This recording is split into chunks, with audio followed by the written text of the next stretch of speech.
రాముడు ఉన్నాడా లేడా ఓ చర్చ మనకు 5-6 ఏళ్ల క్రితం వచ్చింది, 10 ఏళ్ల క్రితం వచ్చింది. అంటే ఎందుకు వచ్చింది అంటే రామసేతు కట్టినరా లేదా. మనకు ఎవడు చెప్పాలంటే మనకు పాశ్చాత్యులు వచ్చి చెప్తే కానీ మనం ఏది వినం. వాడు కేక్ కోయమంటే కేక్ కోస్తాం, పీక కోయమంటే పీక కోస్తాం. మనం రామసేతుకు సంబంధించి అక్కడ ఉన్నటువంటి పగడపు శిలలు, నీళ్ళల్లో వేస్తే తేలేటటువంటి శిలల్ని వేసి నలుడు నీలుడు అనేటటువంటి రామాయణపు ఇంజనీర్లు అద్భుతమైనటువంటి వంతెనను నిర్మించారు. దాని ఆనవాళ్ళు వెతకడం కోసం మన ప్రయత్నం సరిగ్గా ఉందో లేదో నాకు తెలియదు, కానీ నాసా వాళ్ళు గొప్ప ప్రయత్నం చేశారు.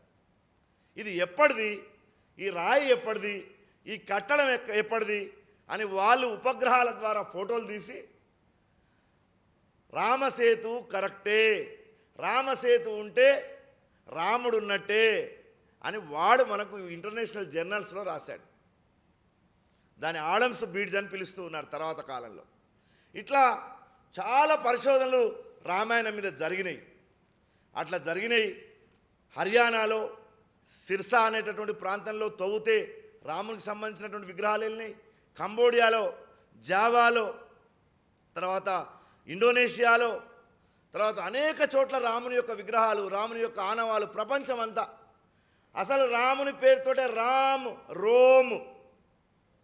రోమ్ అనేటటువంటి దేశం ఏదైతే నగరం ఉందో రాముని పేరు మీద ఏర్పడేది. వాడికి అనేక రకాల రోమ్ అన్నాడు. మన దేశానికి చెంగిజ్ ఖాన్ అని ఒకడు వచ్చాడు, ఒక దురాక్రమణదారుడు. ఎక్కడి నుంచి వచ్చాడు అంటే చాలా దూరం నుంచి. చెంగిజ్ ఖాన్ ఎక్కడ పశ్చిమాసియా అవతల ఉండేటటువంటి దేశం నుంచి వచ్చాడు. ఆ చెంగిజ్ ఖాన్ సమాధుల మీద చూస్తే త్రిశూలాలతోటి ఇప్పటికి ఉన్నాయట, త్రిశూలాలు ఉన్నాయట గుర్తులు. ఆ త్రిశూలాలు ఏంటంటే ఇక్కడ ఉండేటటువంటి శైవం అక్కడ ఉన్నది. దాన్ని తండ్ర అని పిలిచేవాళ్ళు వాళ్ళు. కాబట్టి ఈ సంస్కృతి మొత్తం ప్రపంచమంతా వ్యాప్తి చెందింది. మరి ఆ రాముడు ఎంత గొప్పవాడండి. రాముడు నిజంగానే రావణాసురుని మీద యుద్ధం చేయాలంటే ఆయనకేమో పెద్ద కష్టమా? అజిత్ దోవల్ని పిలిచేసి మన త్రివిధి దళాలను రెడీ చేయమని చెప్పేసి వెంటనే మనకు కావలసినటువంటి మిగ్గులు, మిగతా ఫైట్ జెట్లు ఏవైతే ఉన్నాయో అన్నీ తీసుకొని ఒక్కసారి ఎంత లంక అది పిడికేళ్ళ లంక పిండితే పిసుకుతే పోతుంది అది. మరి యుద్ధం చేయొచ్చు కదా, కానీ రాముడు అట్లా చేయలే. రాముడు చేయాల్సినటువంటి పని వేరే ఉంది. ఆ పని కోసం ఉత్తరప్రదేశ్లో ఉన్నటువంటి అయోధ్య నుంచి ప్రయాణం మొదలుపెట్టి అదిగో ఇప్పుడు మనం అనుకుంటున్నటువంటి శ్రీలంకనో ఇంకా మధ్యలో ఉన్నదో ఏడున్నదో ఆ లంక, అక్కడ వరకు ప్రయాణం చేసి పోతూ పోతూ మనందరినీ కలిసి, తెలుగు వాళ్ళని కలిసి, ఏ ఊరు పోతే ఆ ఊరిలో ఏ ఊరు చూసినా రాఘవాపూర్ ఎందుకు వచ్చిందా ఈ ఊరి పేరు అంటే మా ఊరిలో రాముడు నిద్ర చేసిండు. సీతమ్మ పాదాలు, రాముని పాదాలు, రామ గుండం, ఓ తన చిన్న గుండం ఉంటే దానికి రాముని పేరు చెప్తారు, రాముని పేరు పెడతారు. రామలింగేశ్వరుడు ఆయన రామేశ్వరంలో స్థాపించాడు కాబట్టి మా ఊరున్న లింగానికి కూడా రామలింగేశ్వరుడు. ఇట్లాంటి పేర్లు పెట్టుకొని ఎక్కడికక్కడ రామభక్తిని ప్రదర్శించేటటువంటి దేశం ఇది. ఈ సంస్కరణ కోసం మనందరినీ రామభక్తిలో ముంచడం కోసం ఆ రాముడు ఈ భూమిపైకి వచ్చాడు. అట్లాంటి రామ కథ మనం అందులోకి ప్రవేశిద్దాం. ఎందుకోనండి ప్రపంచంలో ఎప్పుడు అందరూ అంటూ ఉంటారు, అందరూ చెడ్డవాళ్ళు అయిపోయారండి, ఏం చేద్దాం, లోకమంతా బాగాలేదు, వాడు బాగాలేడు, నా ఇంటి పక్కలోడు బాగాలేడు, మా ఆఫీస్లో బాస్ బాగాలేడు, మా పొలిటికల్ లీడర్ మా బాస్ బాగాలేడు, మా పార్టీ బాగాలేదు, మా సంస్థ బాగాలేదు. ప్రతి వాడి వేదనంతా హృదయంలో ఉంటుంది. అంటే ఎప్పుడు బాగలేని వాళ్ళ సంఖ్య ఎక్కువ ఉంటుంది అనేది మాత్రం నిర్ధారణ అయిపోయింది. దాన్ని నేను చెప్పడం కాదు, మన పంట పొలం దగ్గరికి వెళ్ళి చూస్తే అర్థమైపోతుంది. ఏదైనా ఒక మొక్కను మనం పెంచాలంటే దానికి ఎన్ని మందులు కొట్టాలనో, ఎంత పెద్ద ఫినిషింగ్ వేయించాలనో, ఎంత పెద్ద రక్షణ కవచం చేయాలనో. కలుపు మొక్కలకు ఒయ్యారి బామ వద్దంటే పెరుగుతుంది. ఒక్కరోజు నువ్వు కాలు పెట్టకపోతే మళ్ళీ రోజు వచ్చి చూస్తే వయ్యారి బామ చెట్లను లేచి ఉంటాయి. ఎక్కడెక్కడి అలంలో మేక మేయని చెట్లు, తోక మేయని చెట్లు, ఆవులు మేయని చెట్లు అన్నీ పుట్టుకొస్తాయి. అట్నే సమాజంలో మంచి కన్నా ఎప్పుడు చెడుకు ఎక్కువ వ్యాప్తి ఉంటుంది. దాని లక్షణం అది, సృష్టి ధర్మం అది. ఎందుకంటే ప్రకృతి అనుకున్నాం కదా, ప్రకృతి గుణం ఏంటంటే నువ్వు నీరు పోయకుండా పెరుగుతుంది. అది అడవిలో ఉండేటటువంటి చెట్లను ఎవడు పెంచుతున్నాడు? ఆ చెట్టే పెరుగుతుంది, ఆ చెట్టే వర్షాకాలంలో పుష్పిస్తుంది, ఎండాకాలంలో ఎండిపోతుంది, మళ్ళీ చెట్టు మొలుస్తుంది.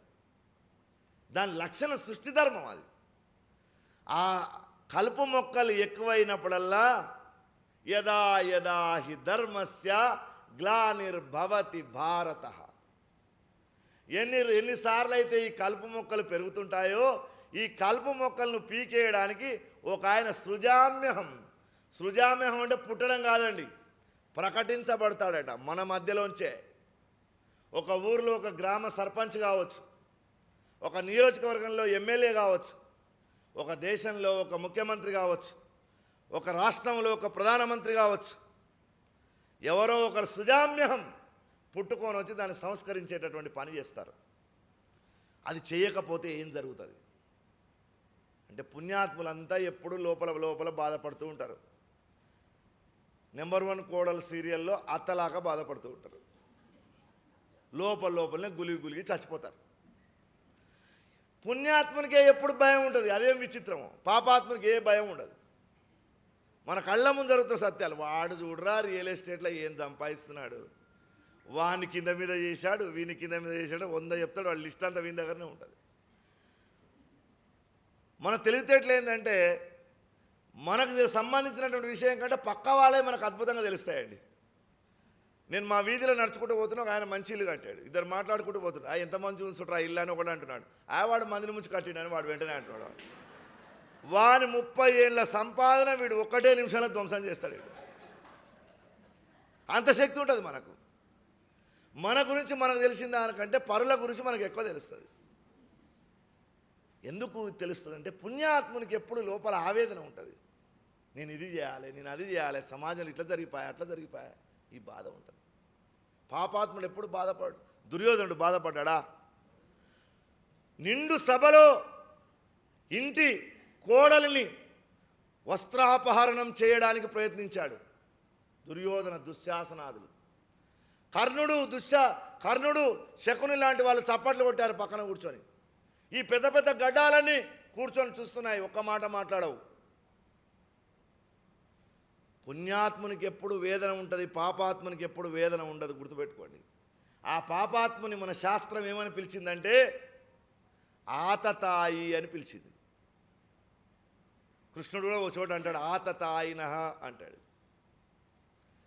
ఇవాళటి భాషలో చెప్పాలంటే వాడు టెర్రరిస్టు, ఉగ్రవాది. వాడు ఏం పని చేస్తాడు? వాడు చేసేటటువంటి పనులు ఉన్నాయండి, 6 పనులు చేస్తాడు వాడు. వీడిని టెర్రరిస్ట్ అని మనం ఎవడు అడగకముందుగా చెప్పొచ్చు. ఈ మతం వాడు టెర్రరిస్టా, ఆ మతం వాడు టెర్రరిస్టా అని మనమేం దీంట్లో మీమాంస పడాల్సిన అవసరం లేదు. ఈ 6 లక్షణాలు ఎవడుకుంటే వాడు మీ ఇంట్లో మీరు కూర్చొని మీరే నిర్ణయం చేయొచ్చు, ఈజ్ ద టెర్రరిస్ట్ అని. అగ్నిదో గరదచ్చైవ శస్త్రపాని ధనాపహ క్షేత్రోదారాపహర్తా చ షడైతే ఆతతాయినః. అగ్నిదో గరదచ్చైవ మంది కొంపలకు నిప్పు పెట్టేవాడు నెంబర్ 1. అంటే వాని ఇల్లు అంటి పెట్టాలని ఆలోచించేవాడు. అంటే మనం అప్పుడప్పుడు అటాక్స్ చేస్తుంటారు చూసిరు కదా, పక్కన ఇంట్లో పెట్రోల్ పోసి అంటు పెట్టిపోతాడు. అంటే కొంతమంది మాటలతో పెడతారు, కొంతమంది చెల్లెలతో పెడతారు, ఉగ్రవాదులు బాంబులతో పెడతారు. వీళ్ళంతా ఆతతాయిలే. గరదచ్చైవ విషం పెట్టేటటువంటి వాడు. ఇప్పుడు ఈ 2 లక్షణాలు దుర్యోధనలో ఉన్నాయి. వాడు లక్కయ్యలు అంటిపెట్టి పాండవులను చంపడానికి ప్రయత్నం చేశాడు, భీమునికి విషం ఇచ్చి చంపడానికి ప్రయత్నం చేశాడు. 3వ వాడు శస్త్రపాణి. నీకు ప్రభుత్వం యొక్క అనుమతి లేకుండా శస్త్రాన్ని పట్టుకొని తిరగడానికి నీకు హక్కు లేదు. పోలీసుల దగ్గర ఆయుధాలు ఉన్నాయి, ఆర్మీ దగ్గర ఆయుధం ఉంది. ఎవరిచ్చారు ఆయుధం? వాళ్ళకు భారత రాజ్యాంగం ఇచ్చింది. వాళ్ళు తప్ప వేరే వాళ్ళకు ఆయుధాలు పట్టుకోవడం తిరగడానికి వీలు లేదు. ఎవరన్నా ప్రాణాలకు వాళ్ళకు రక్షణ కావాలంటే రైఫిల్ పర్మిషన్ కావాలంటే అది కూడా ప్రభుత్వంతో బైండ్ ఓవర్లు అప్పుడప్పుడు తీసుకుపోయి దాన్ని సీజ్ చేస్తుంటారు, పోలీస్ స్టేషన్లో పెట్టుకుంటారు, ఎలక్షన్ టైంలో లోపల పెట్టుకుంటారు, మళ్ళీ ఎలక్షన్ అయినాక రిలీజ్ చేస్తారు. ఇవన్నీ జరుగుతాయి. ఆ శస్త్రం కూడా ప్రభుత్వం యొక్క అనుమతితో తీసుకోవాల్సిందే నువ్వు. వీడు మూడవ వాడు. అగ్నిదో గరదచ్చైవ శస్త్రపాని ధనాపహ. నాలుగవ వాడు ధనాపహ, మంది సొమ్ము దొంగిలించేవాడు. ఇతరుల సొమ్ము దొంగిలించేవాడు కూడా టెర్రరిస్టే. ఇతరుల సొమ్ము ఎట్లా దొంగిలిస్తున్నారు? వేరు దేశాల నుంచి ఈ దేశానికి వ్యాపారం పేరుతో వచ్చి ఈ దేశాన్ని 200 సంవత్సరాలు లూటి చేసిపోయాడు. ఈ దేశాన్ని నగ్నంగా తయారు చేసిపోయారు.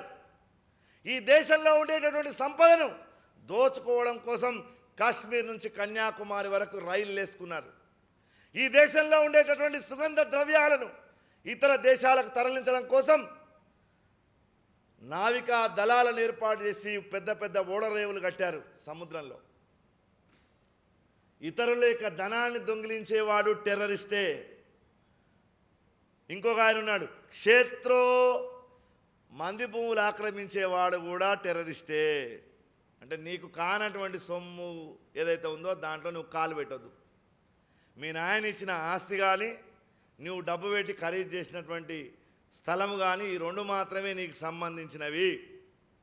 అంటే మీ నాయన అంటే మీ పూర్వీకులు ఇచ్చిన ఆస్తి కానీ లేదా నువ్వు డబ్బు పెట్టి డాక్యుమెంటేషన్ చేసి కొనుక్కునేది తప్ప ఆడ ఖాళీ ఉంది కబ్జా చేయి, కొత్త డాక్యుమెంట్లు సృష్టించు, ఆర్డీఓలను జేబులేసుకో, ధరణిని జేబులేసుకొని తిరుగు, అందరినీ మన కంట్రోల్లో పెట్టుకొని తిరుగు. నో, అతను టెర్రరిస్టే. ఈ వీడియో మీకు నచ్చినట్లయితే లైక్ చేయండి, షేర్ చేయండి, కామెంట్ రూపంలో మీ అభిప్రాయాలు తెలియజేయండి. ఇలాంటి మరిన్ని వీడియోల కోసం శ్రీస్తుతి టీవీని సబ్స్క్రైబ్ చేయండి, పక్కనున్న గంటను కొట్టండి.